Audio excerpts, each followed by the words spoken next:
नमस्कार दोस्तों। Symptom management के पार्ट 2 के लिए हम लोग फिर से चलते हैं अपने डॉक्टर साहब डॉक्टर सैनी तिवारी जी के पास और जानते हैं कि दर्द के अलावा और भी क्या समस्याएं हो सकती हैं। नमस्कार डॉक्टर साहब। नमस्कार, आप सभी को नमस्कार। तो डॉक्टर साहब, पिछले एपिसोड में तो आपने दर्द से जुड़ी बहुत सारी भ्रांतियां और बहुत सारे तथ्य हमारे सामने रखे। हमारे दर्शकों को इससे बहुत फायदा मिला, काफी जानकारी मिली जी। और आज हम आपसे उस दर्द के अलावा जो और भी समस्याएं होती हैं उनके बारे में जानना चाहते हैं, जिसमें कि सबसे पहले सेकंड मोस्ट कॉमन की अगर बात करें तो सांस की तकलीफ होती है, बहुत कॉमन होता है। हाँ, अचानक से सांस लेने में दिक्कत होती है, तो क्या है ये? सांस लेने में दिक्कत तब होती है जब हमारे शरीर में जो ऑक्सीजन की जरूरत है वो हमारे फेफड़े पूरे नहीं कर पाते हैं, तो एक मिसमैच हो जाता है बॉडी में जी। तो अब ये दिमागी रूप से भी होता है, दिमागी मतलब सेंट्रली गवर्न होता है। सांस की मसल्स अगर काम नहीं कर रही, मांसपेशियां काम नहीं कर रही, गले के जहां पे सांस की नली जा रही है उससे नहीं है, किसी ट्यूमर से दब रही है, फेफड़े में पानी भर गया है वो फेफड़े को दबा रहा है, तो इस तरह से बहुत सारे, पेट में पानी भर गया है वो फेफड़े को, या पेट में कोई बड़ा सा ट्यूमर है, बहुत सारी वजहों से सांस फूलती है। लेकिन अंततः तो मरीज को कष्ट यही होता है कि उसको किसी भी रूप में आराम नहीं मिलता है और वो बहुत असहाय हो जाता है।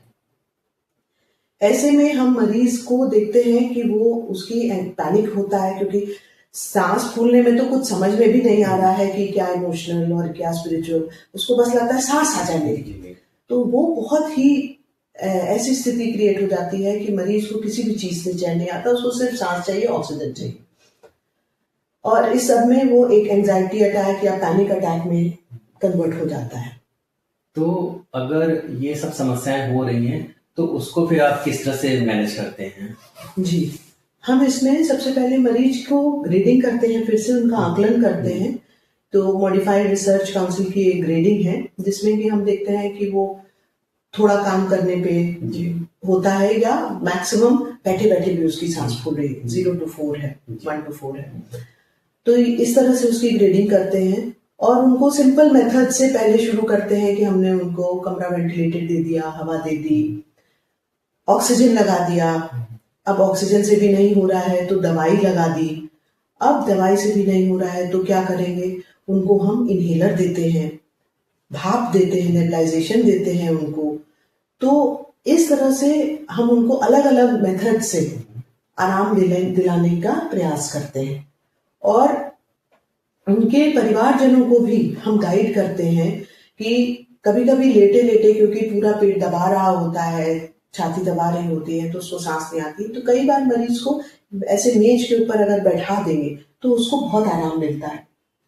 मुंह दबा के यदि सांस लें, जिसे कहते हैं ब्रीथिंग थ्रू पर्स्ड लिप्स, उससे उसको थोड़ी राहत मिलती है। कभी मुंह के सामने पंखा झाल लेंगे, जैसे आपने नॉन मेडिकल टर्म्स पूछा था, तरीके पूछा था पिछली बार, तो ये सब तरीके भी हम उनके परिवारजनों को सिखाते हैं, तब जबकि हम साथ में मेडिकल अपने तरीके जोड़ चुके होते हैं। तो दोनों से मरीज को काफी राहत मिलती है। अच्छा डॉक्टर साहब, अगर इस तरह से करने के बाद भी अगर मरीज को आराम नहीं मिल रहा है, उसकी सांस की तकलीफ बनी, तो फिर क्या किया जाए? जी, एक तरीका ऐसा होता है जिसमें हम मॉर्फिन का यूज करते हैं। मॉर्फिन का नॉट ओनली दर्द के लिए लेकिन सांस के लिए भी उसका बहुत रोल रहता है कि उसको वो ऑक्सीजन कैरिंग कैपेसिटी और वो ब्रीदिंग, तो मरीज को अगेन सारी उसके साइड इफेक्ट समझाते हुए लो डोज में मॉर्फिन शुरू करते हैं और फिर उसको मॉनिटर करते हुए थोड़ा हाई डोज में देते हैं, ताकि वो एक बैलेंस बन सके उनका सांस लेने और मॉर्फिन के और साइड इफेक्ट्स के बीच में। तो इस तरह से हम उनके तरीके से, मेडिकल तरीके से और नॉन मेडिकल तरीके से सांस लेने की सारी तकलीफों को एड्रेस करते हैं। अच्छा डॉक्टर साहब, ये तो हो गई सांस वाली समस्याएं जो हो गई।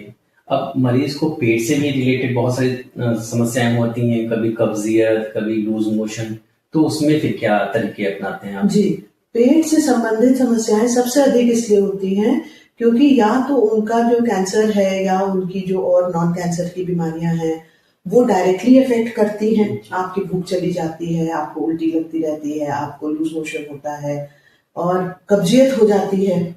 दूसरा बहुत बड़ा कारण है दवाइयां लेने का, क्योंकि कई दवाइयों से उल्टी लगती है, कई दवाइयों से जैसे मॉर्फिन वगैरह है उनसे कब्जियत लगती है, और आपने देखा होगा कि जो भी असाध रोग के मरीज हैं उनका कदकाठी एकदम पतला दुबला दुर्बल हो जाता है, वजन एकदम कम हो जाता है, भूख तो कतई नहीं लगती है। तो इन सब के लिए हम अगेन मरीज की सारी हिस्ट्री लेते हैं, उनको हम देखते हैं कि वो क्या दवाई, अब हम दवाई भी नहीं बंद कर सकते हैं, उस दवाई के लेना भी उनके लिए जरूरी है, लेकिन या तो चेंज कर सकते हैं या तो उनका डोज बदल सकते हैं और साथ में ऐसी दवाएं उनको दें ताकि उनकी भूख खुले, उनकी कब्जियत ठीक हो, उनके जो लूज मोशन हो रहे हैं वो ठीक हो। ये सारे जो पेट की समस्याएं हैं जैसे कब्जियत, दस्त होना, भूख न लगना, एकदम दुर्बल हो जाना, ये सब दवाइयों से, उनकी हिस्ट्री लेके दवाई देने से काफी हद तक सुधार आता है। तो डॉक्टर साहब इसके अलावा क्या कुछ नॉन मेडिकल तरीके भी हैं जिससे ये पेट की समस्याओं को ठीक किया जा सकता है? जी बिल्कुल, पेट की समस्याओं के लिए तो नॉन मेडिकल तरीके सबसे ज्यादा कारगर होते हैं क्योंकि हर चीज हमारे खाने से रिलेटेड होती है। तो जैसे जो फाइबर वाले खाने हैं उसको देने से कब्जियत ठीक होती है, और हाइड्रेशन ORS का घोल देने से, और जो अगर बिल्कुल खाना नहीं खाना चाह रहा है या बिल्कुल पतला होता जा रहा है तो उनको थोड़े थोड़े फ्रीक्वेंट मील्स दे ताकि उनकी मतलब कम भी रहे लेकिन एनर्जी डेंस हो। एनर्जी डेंस जैसे हाई प्रोटीन डाइट हो, चाहे वो 2 चम्मच 4 चम्मच से ही ले, लेकिन उनका ऐसा हो कि उनके शरीर को लगे और उनकी कमजोरी, उनकी कब्जियत, उनके दस्त ये सब ठीक हो जाए। हर तरह से खाना, अगर उल्टी लग रही है तो बहुत ज्यादा छौंका लगाने वाली जगह पे उनको ना बैठाएं, ऐसी जगह बैठाएं जहाँ खुला वातावरण हो। उसी तरह से दस्त है, एनीमा देना है, कॉन्स्टिपेशन है, ये सारे फार्माकोलॉजिकल और नॉन फार्माकोलॉजिकल तरीके से हम लोग दूर करते हैं। और डॉक्टर साहब इसी समस्याओं की फहरिस्त में एक और समस्या होती है, बहुत लोग कंप्लेन करते हैं, बेचैनी और उलझन।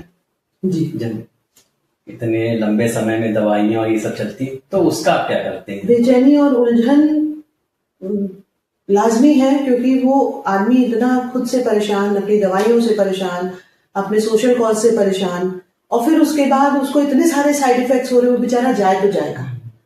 तो बेचैनी और उलझन पहले हमको समझना है, कभी ये मरीज को नहीं कहना अरे ये तो तुम फालतू बोल रहे हो। उनको समझना है, उनके परिवारजनों को समझाना है कि आप इनको थोड़ा टाइम दीजिए और इनका टोटल हेल्थ के कॉन्सेप्ट में कि इनकी और क्या इमोशनल प्रॉब्लम है और क्या सोशल प्रॉब्लम है उसको भी समझें। ऐसा नहीं कि वो एक जगह गंदे संदे पड़े हुए हैं या उनको कोई देख रेख करने वाला, कोई बात करने वाला नहीं है, तो उनको एड्रेस करना है।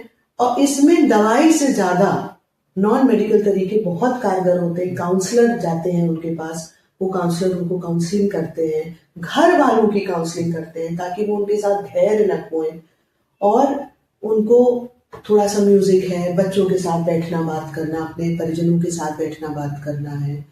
तो इन सब में जरूर दवाइयां भी कारगर होती हैं क्योंकि कई बार मेटाबॉलिक कॉजेस होते हैं, कई बार ड्रग इंड्यूस्ड होता है, वो दवाई हमें देनी है, लेकिन उसके साथ मरीज के साथ बहुत पेशेंटली रहना है और उनके घर वालों को भी बहुत ढाढ़स बनाना है। जी बिल्कुल, बहुत अच्छी बातें आपने कही। और हम अपने दर्शकों से कहना चाहेंगे कि पैलिएटिव केयर अगर आप किसी एक्सपर्ट के द्वारा प्राप्त कर रहे हैं तो आपको न सिर्फ दवाइयां या मेडिकल या फार्माकोलॉजिकल सपोर्ट मिलता है बल्कि नॉन फार्माकोलॉजिकल सपोर्ट जो कि दवाइयों से इतर होता है वो भी मिलता है। जैसे डॉक्टर साहब ने कहा कि वो शरीर का भी ध्यान रखते हैं, मन का भी ध्यान रखते हैं, स्पिरिचुअल भी ध्यान रखते हैं, दवाओं का भी ध्यान रखते हैं और बिना दवाओं के भी सपोर्ट करते हैं। कोई साथ में भी रहना चाहिए, तो हर तरह से, क्योंकि कभी कभी ये छोटी छोटी समस्याएं मुख्य बीमारी से ज्यादा बड़ी हो जाती है। बिल्कुल सही कहा। तो अगर ऐसा कोई व्यक्ति है जो आपके आसपास है और आप जानते हैं तो स्क्रीन पे डॉक्टर साहब का आपको नंबर भी दिख रहा होगा। आपके मन में इस वीडियो के अलावा भी अगर कोई प्रश्न रह जाता है तो आप डॉक्टर साहब से पूछ सकते हैं, संपर्क कर सकते हैं, कमेंट सेक्शन में अपने सवाल भी डाल सकते हैं। और किसी और विषय में आपको अगर वीडियो चाहिए, आप जानना चाहते हैं तो वो भी आप लिख सकते हैं। तो डॉक्टर साहब इतना इंफॉर्मेटिव वीडियो में आप आए और इतनी सारी जानकारी दें, इसके लिए आपका बहुत बहुत धन्यवाद। Thank you so much.